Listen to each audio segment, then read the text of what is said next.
The mailman stopped me at the end of my driveway last Tuesday morning. I had just pulled on my coat and was heading out to check the azaleas along the front fence. They had been looking pale lately. And I wanted to see if the soil needed anything before the cold set in for real. "Mrs. Eleanor," he said, and the way he said my name made me slow down. He knew everyone on the street by first name, knew which houses had dogs, knew which families got cards only at Christmas. He was not a man who stopped people to make small talk. "Can I ask you something kind of personal?" I told him of course he could. He shifted the mail bundle under his arm and looked uncomfortable in the way that people do when they've been turning something over in their minds for a while and finally decided they have to say it out loud. "Every Sunday morning," he said, "when you're at church, there's a car that pulls up and parks right there." He pointed to the side of the house, where the old oak throws shade over the driveway. A silver sedan. 2 people get out, go in through the back. They're usually gone by the time you'd be coming home. I stared at him. "I noticed it first maybe 2 months ago," he continued. "And I thought maybe you had someone coming in to check on the house. But then, last week I saw the woman, the passenger. She was carrying a folder, like a document folder. The kind with the elastic band around it. And something about it just didn't sit right with me. I'm sorry if I'm overstepping. It's none of my business." I thanked him. I thanked him very calmly. The way you learn to do things calmly when you are 74 years old, and you have had enough of life's surprises to know that falling apart in the driveway accomplishes nothing. Then I walked back inside and stood in my kitchen for a long time, looking at the back door. The back door, I should tell you, had a key that only 3 people in the world possessed. My neighbor Ruth had one for emergencies. My son had one, and his girlfriend had one, because my son had given it to her 6 months ago without asking me, presenting it as a kind gesture, something to make family visits more convenient. I had smiled and said nothing because that is what mothers do, and because I was trying very hard to like her. I should go back a little. My husband, Frank, died 3 years ago after 41 years of marriage. He had been a carpenter, built furniture mostly, custom pieces for people all over the county, and he died the way he lived, quietly and without complaint, in the guest bedroom of our house, where I had set up a hospital bed in the final months. After he passed, the house felt enormous. We had lived in it since our son was 2 years old. Every door frame, every cabinet, every section of hardwood floor had Frank's hands in it somewhere. My son, Daniel, was 43. He had always been a good boy, thoughtful, patient, with his father's dark eyes and none of his father's patience for hard work. That sounds harsher than I mean it. He had a good job in real estate, a nice apartment 40 minutes away, and for the first year after Frank died, he called every few days and came by most weekends. Then he met Cassandra. I want to be fair about Cassandra. She was attractive and well-spoken, and she worked in a law office downtown as a paralegal. My son was clearly smitten. The first time he brought her to the house for dinner, she complimented everything. The food, the furniture, the garden out back. She asked about Frank's woodworking and listened to me talk about it for 20 minutes with an expression of perfect attentiveness. But there were small things. Nothing I could point to directly.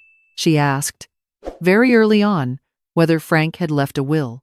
She framed it as, "Concern, I just want to make sure you're protected, Eleanor, with everything you've worked for." And when I said yes, Frank had had a proper will drawn up years ago, she nodded and let the subject drop. A few weeks later, she mentioned, in passing, something about power of attorney, how important it was for people my age to have their affairs in order. Again, framed as caring. Again, dropped before I could respond fully. I noticed that after Cassandra came into the picture, my son stopped being the one to bring up those topics. She was the one who brought them up. He just sat there. I had been a 4th grade teacher for 31 years. I spent 3 decades watching children lie to me, watching them copy off each other's papers and concoct stories about missing homework, and misplace their own feelings about things with practiced ease. I knew what it looked like when someone was rehearsing their behavior. I recognized the performance of concern. But she was my son's girlfriend. And I was not yet certain I was right. And certainty matters before you say something you cannot unsay. So I watched. What I noticed over the next few months was a gradual shift in what my son knew about my life. He would mention things offhand, casually, that I had not told him. The leak in the upstairs bathroom that I had called a plumber about. The fact that I had moved some money between accounts. The paperwork on the house from when Frank and I had refinanced years ago, which I kept in a file box in the study.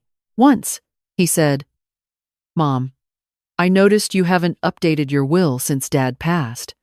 And when I asked how he knew that, he looked briefly startled and said, "I must have mentioned it." I had not mentioned it. I was absolutely certain I had not mentioned it.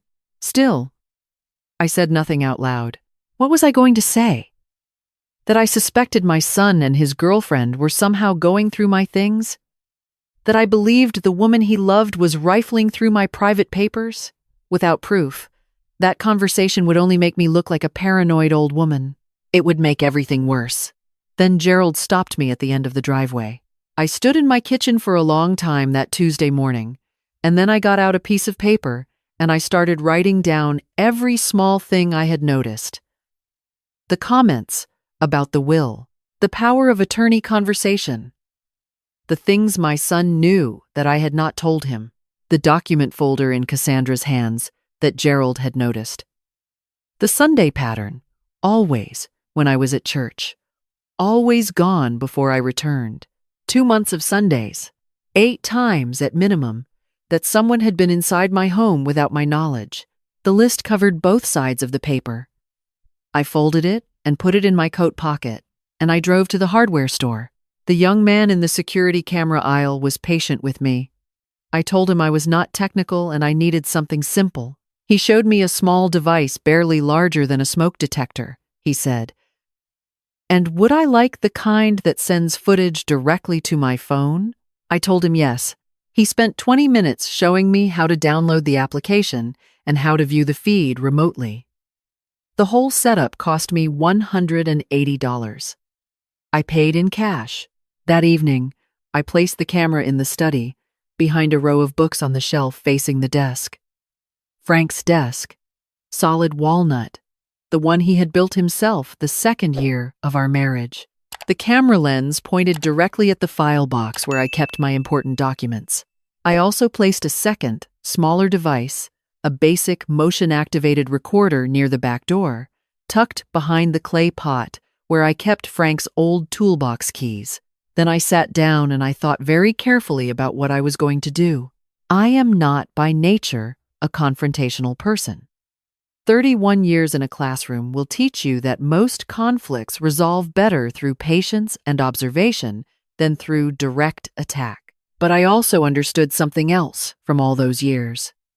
The longer you allow a dishonest thing to continue without addressing it, the more embedded it becomes, and the harder it is to uproot. So I made a plan. I would wait one Sunday. I would go to church as usual. I would give them no reason to change their pattern. And when I came home, if the camera had captured anything, I would know exactly what I was dealing with before I said a single word. The Sunday I had chosen, I sat through the service, and I heard none of it.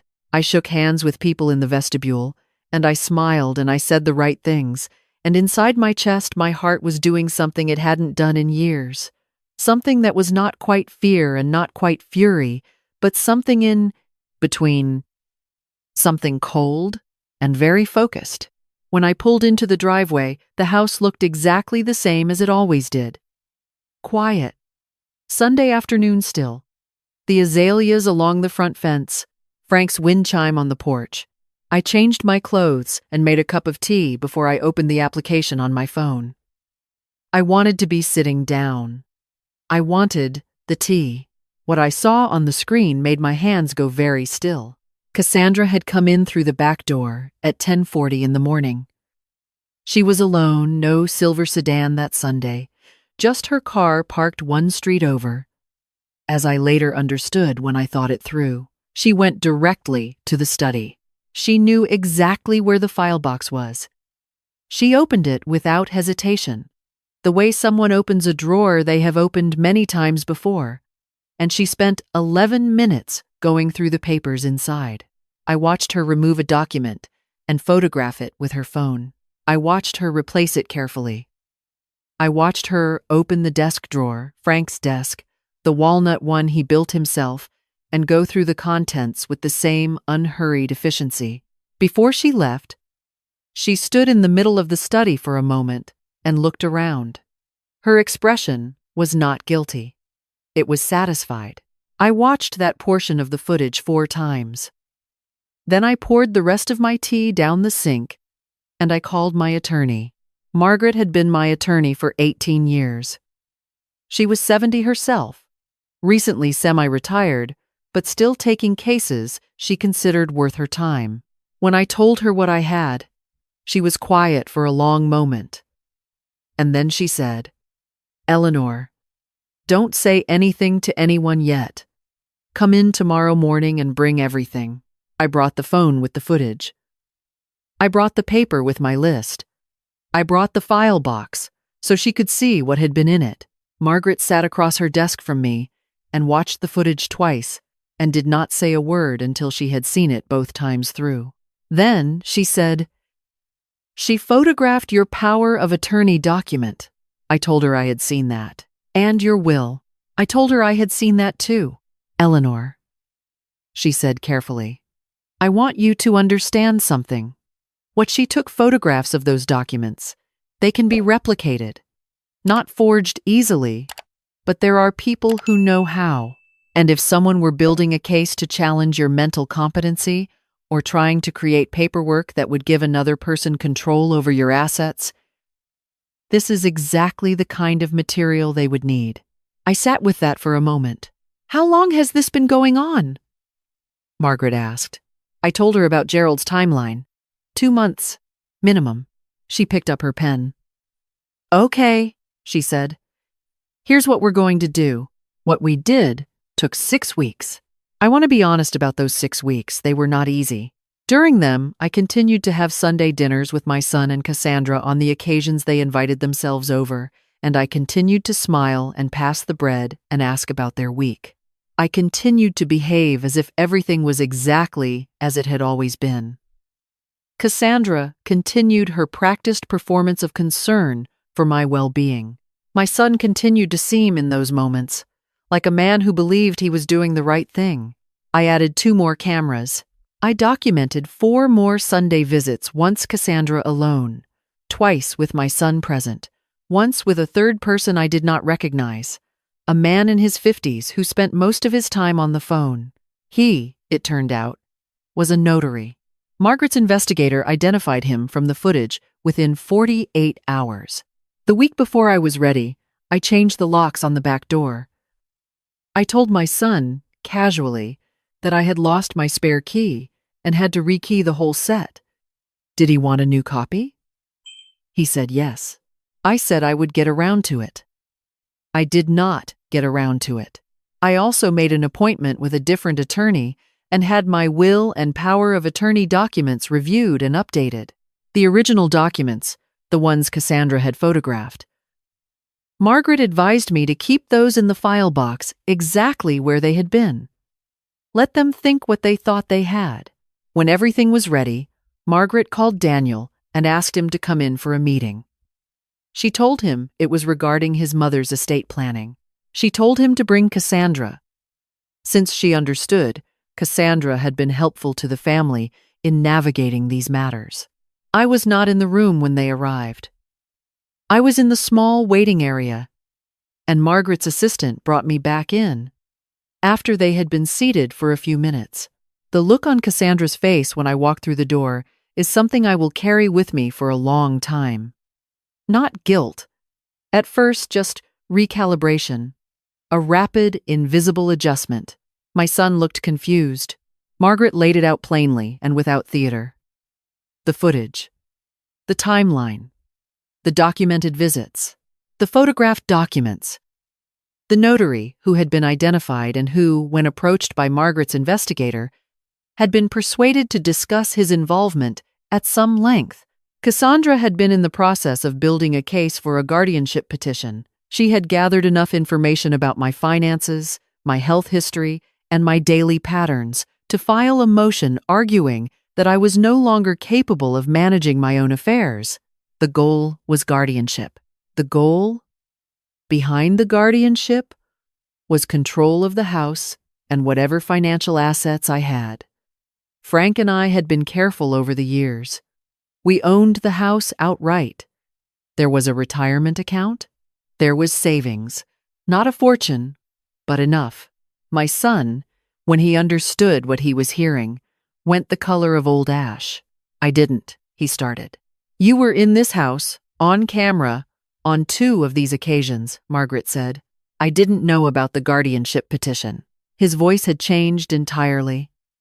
She told me we were just making sure everything was organized in case Mom needed help. She said she was a paralegal. She knew how this worked. Daniel, I said.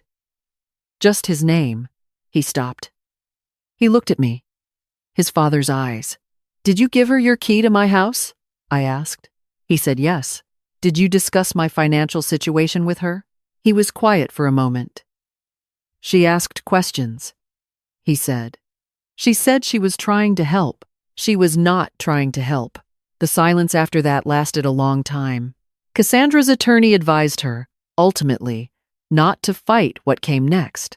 The civil suit Margaret filed was straightforward, unauthorized entry, documented over multiple occasions, with the intent of gathering material for fraudulent legal proceedings. The notary had already provided a statement. There was no credible defense. She settled. The settlement was not enormous. I was not interested in ruining her, only in closing the door and locking it firmly. She paid a fine. She was required to complete a legal ethics course, which her employer at the law office apparently required before agreeing to keep her on. Though she resigned shortly afterward, she signed a statement acknowledging what she had done. I do not know what became of her after that. I did not ask. What I thought about, in the weeks and months that followed, was not Cassandra. It was my son.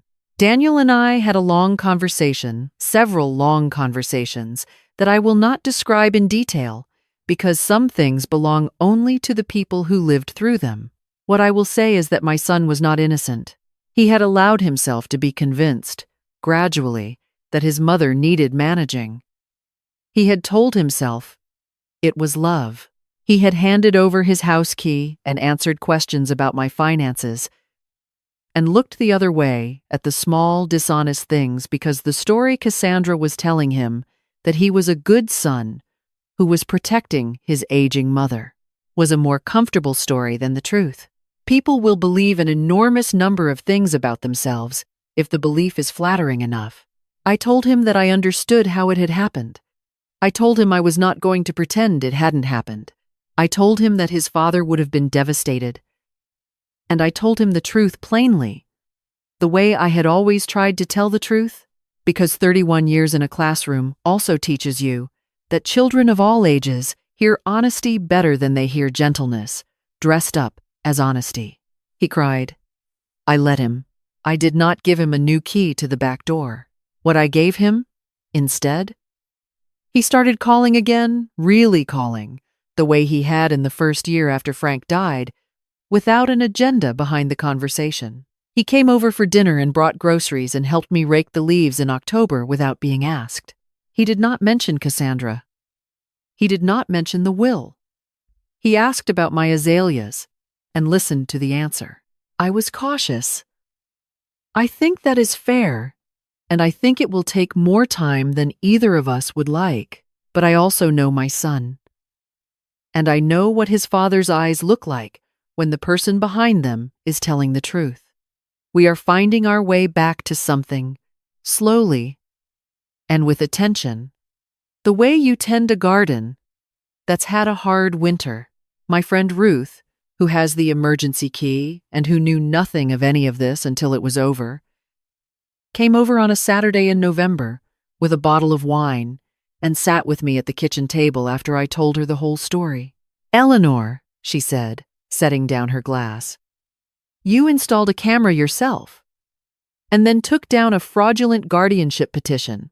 I told her that was roughly correct. She looked at me for a moment.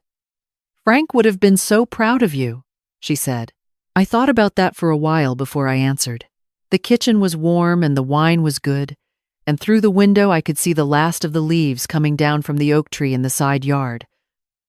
The one that throws shade over the driveway in summer, the one under which a silver sedan used to park every Sunday morning. "Frank would have told me to do it sooner," I said. Ruth laughed. I laughed with her. Outside, Gerald's mail truck came slowly down the street. He raised a hand as he passed the house, and I raised mine back through the window. I had brought him a pie the previous week, peach, from Frank's old recipe, and left it on his porch with a card that said only, "Thank you for seeing something worth saying." He had left a note in my mailbox the next day. 3 words. "Glad I did." I think about that a great deal. About what it costs a person to stop someone in a driveway and say something that isn't their business and might not be welcome. Gerald didn't know what he was setting in motion. He only knew that something was wrong and that I ought to know about it. He acted on that knowledge without certainty of outcome, without any guarantee that I would receive it well, without anything to gain from it personally. That is a small and ordinary kind of courage. But I have come to believe, at 74, that small and ordinary is where most of the real courage in the world actually lives. I am still in the house. Frank's desk is still in the study, solid walnut, built with his own hands. The file box is still on the shelf, though what's inside it has been updated and properly organized, and is no longer interesting to anyone who might want to misuse it. The cameras are still up. I see no reason to take them down. I am not afraid, but I am not naive, and those 2 things can coexist peacefully. I go to church on Sundays. I come home to a quiet house and a garden that keeps growing, and a son who is learning, slowly, to see me as a person rather than a situation to be managed. I call my attorney on her direct line now and then. Not because I need anything, but because I have found that women of a certain age and disposition make excellent friends. And every Tuesday morning, when Gerald's truck comes down the street, I wave from wherever I am in the yard. He always waves back.